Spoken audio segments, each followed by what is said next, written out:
Hi, welcome back to my channel. If you're new here, I'm Bree. Today's video, we're gonna do winter book recommendations. Now, I'm gonna be honest, every year I struggle with this one specifically. I love doing seasonal recommendations. I love spring, summer, fall recommendations, but every year I struggle with winter recommendations, and I don't know why.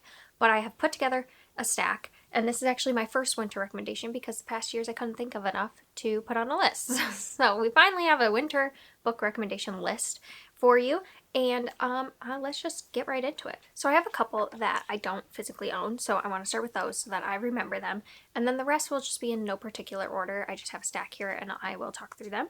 So the first one I have is a recent read, and that's Lone Woman by Victor Laval. And this is a horror kind of story that is kind of a mixture of genres, and it is about a woman, Adelaide, who goes and leaves her family home with nothing but a trunk, and she is going to try to go to the middle of nowhere in Montana because at this time the government was giving people land to like homestead, and if you could homestead it for 3 years and make a profit, then you could keep the land. And so she is going to go and try to do this, and she goes, and there is a mystery of this family that she's traveling with and what happens to them. There's also a mystery of like what's going on with her trunk and why is she leaving her hometown, and it's just a slow moving kind of horror story, and it's a lot about Adelaide and having to homestead the land and like make her way in this world, and how it's a very like isolated setting, but you really have to rely on the people around you, yet at the same time not everyone around you is reliable. And so we are following her as she's trying to make friends in this town, and she meets a couple women that she does strike up a friendship with.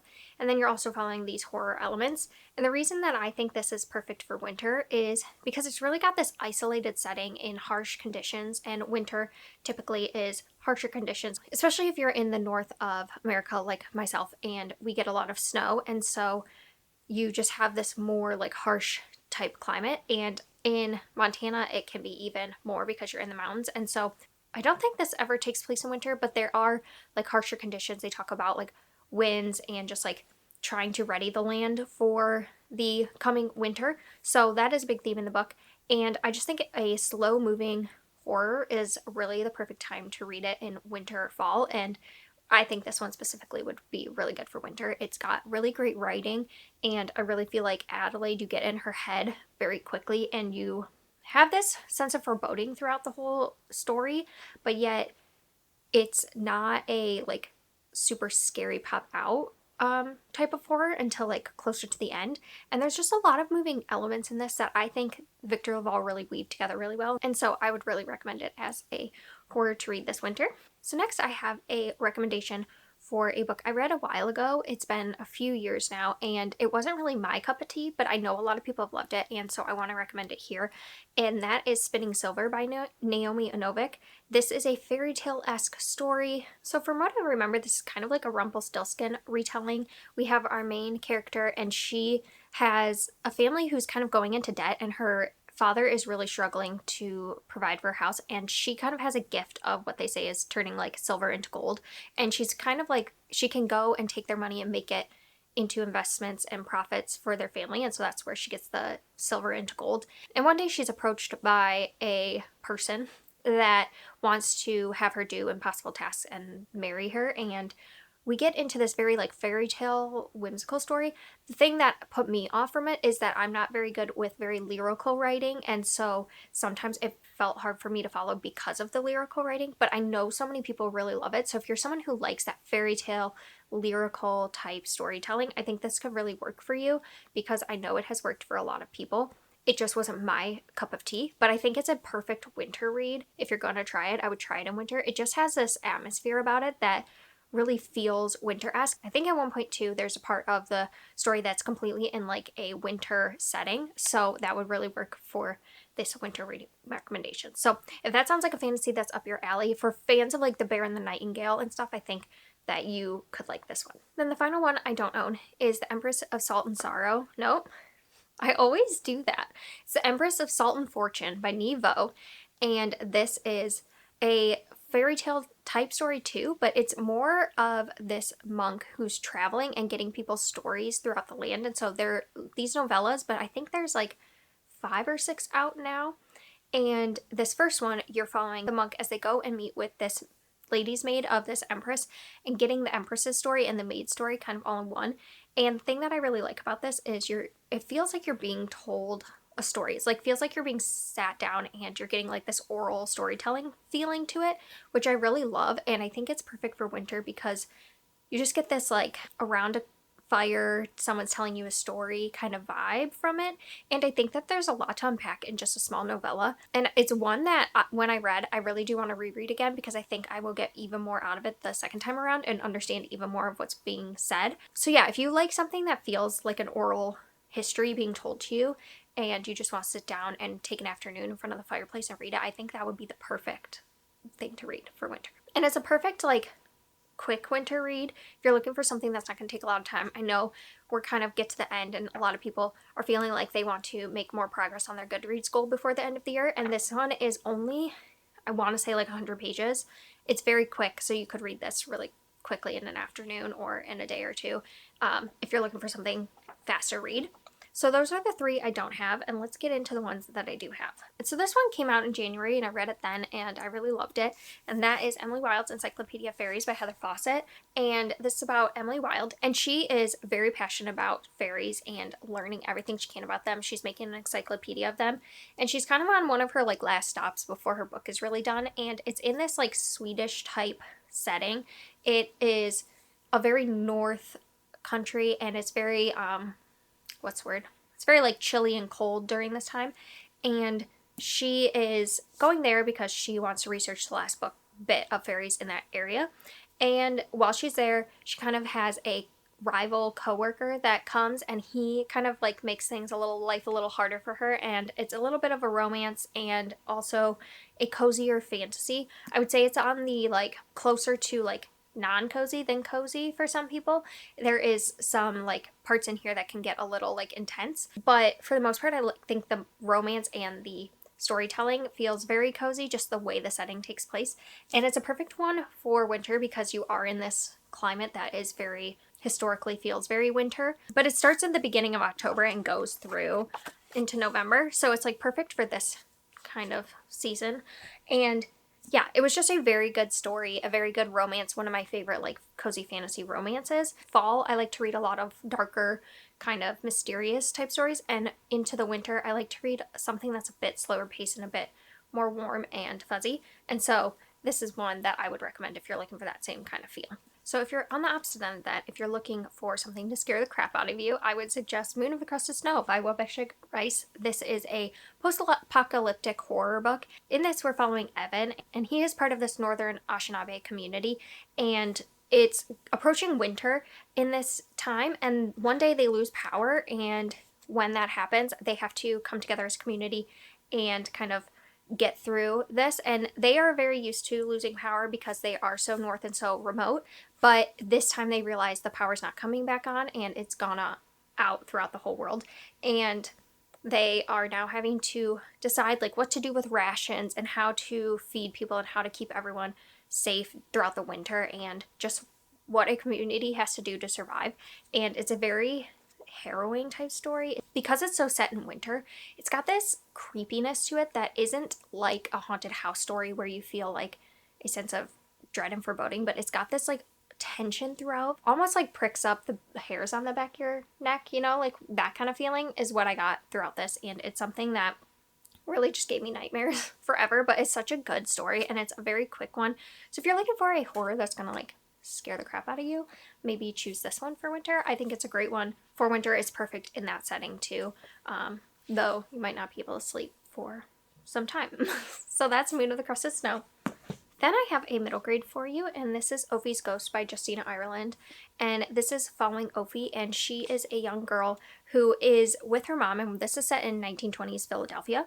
And she no longer can go to school because her mom needs her to help out by working as a maid in this manor for these white people. And she is having to deal with like realizing like she can't go back to school and can't do something she really, really loves because she has to help her mom. Also having to confront a lot of like racism and things like that that are happening. And she's very young, so it's very much like a story of a child who's kind of having to grow up faster than she should. She can also see ghosts, and she is starting to see a ghost at this manor and gets more entangled into what has happened with this ghost and why this ghost is at this manor. She doesn't have a lot of guidance in this except for her grandma, who she sees because her grandma can see ghosts but no one else can. And so it's really like a coming of age story and through this like lens of a ghost story. And this is also taking place, I believe, around November. If not, it just gives this like feeling of winter to me.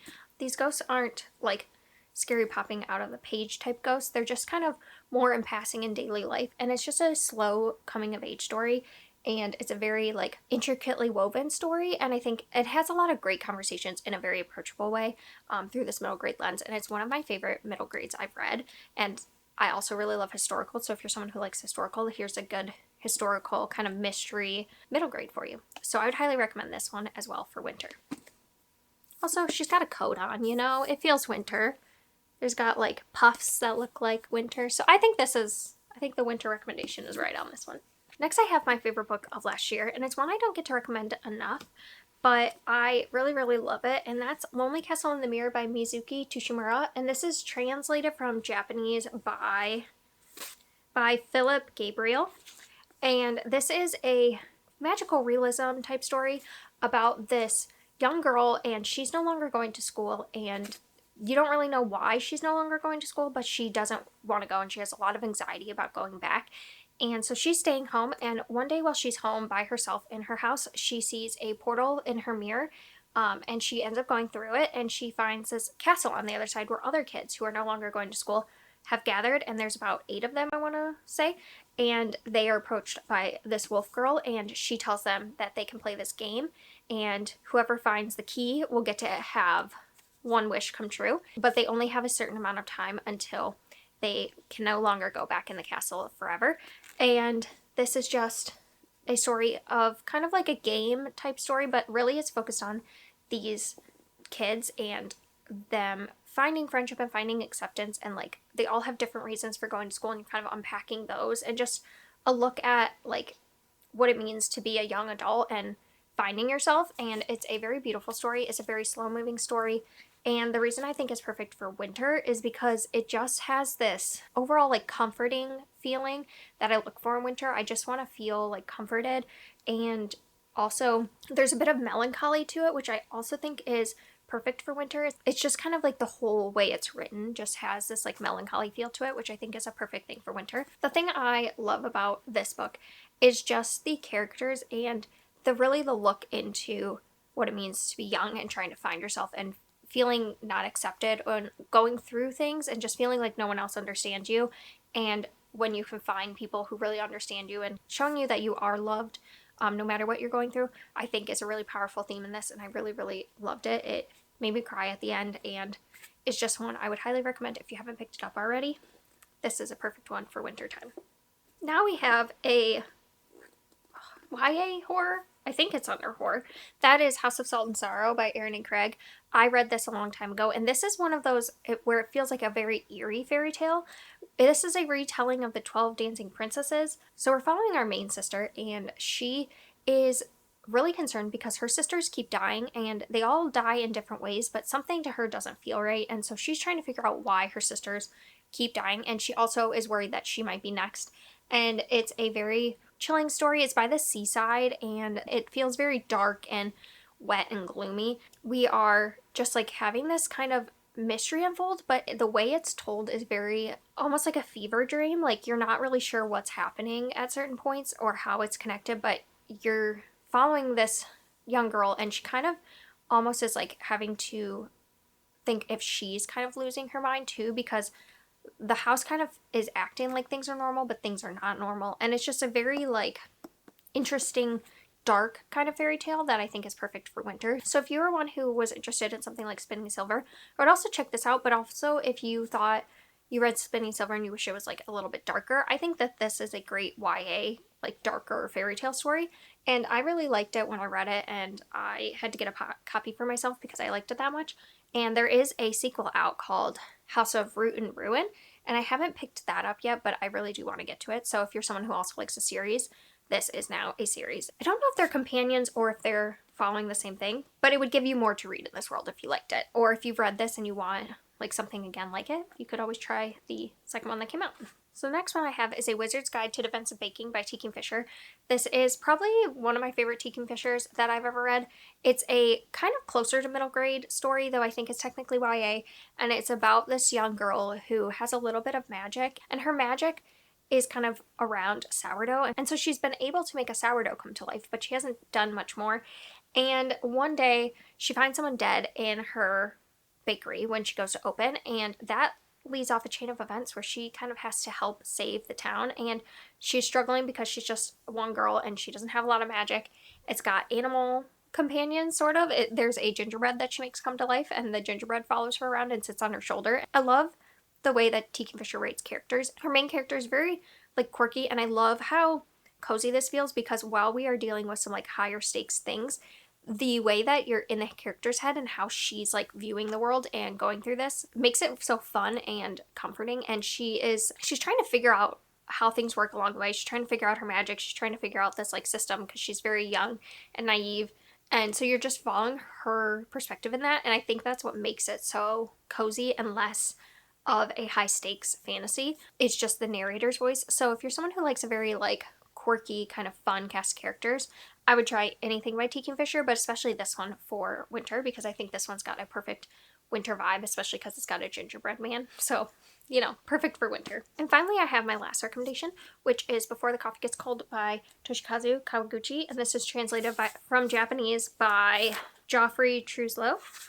And this is a collection of little short stories, and I've talked about this a lot on my channel, so if you've seen this recommendation before, sorry, it's just one I really like to recommend, and I do think it's perfect for winter. So in this, their short stories are all following people who get to go back in time by traveling to this coffee shop, and there are rules for the coffee shop and how you can get sent back in time, and it's just about people like deciding whether or not they want to go and the different reasons they want to go back in time. And the stories all connect, but they feel very slice of life, and you're just looking at people's like regrets and things that they wish they could have said, and loss and grief, and like so many things in these that they make them really good. It's a series, so there's now 4 out in English. I think there's more out in Japanese. In these 4 books, there are different ones that deal with winter, but this one is a good jumping off point, and it just feels like you're coming in out of the cold for a cup of tea or a cup of coffee, and the time travel elements of it, everything feels very like cozy to me. And so I would highly recommend this for winter, especially if you want short stories. It's not like an anthology or a short story collection, but they are shorter like snippets, so you could kind of pick it up and put it down whenever you want throughout the winter season. But I really think that this is one that just feels very nice to curl up with a blanket and a hot beverage, you know, to read, and it won't take you very long, but it's just one that you can kind of like relax with, if that makes sense. There you go. There are some winter book recommendations. I hope you found something that you can enjoy, and if you have any book recommendations for winter, please leave them down below. I'm always looking for book recommendations, and you guys always turn me on to books I've never heard about before, so I always love chatting with you down below. But yeah, I hope you have a great rest of your day, and I will see you next time.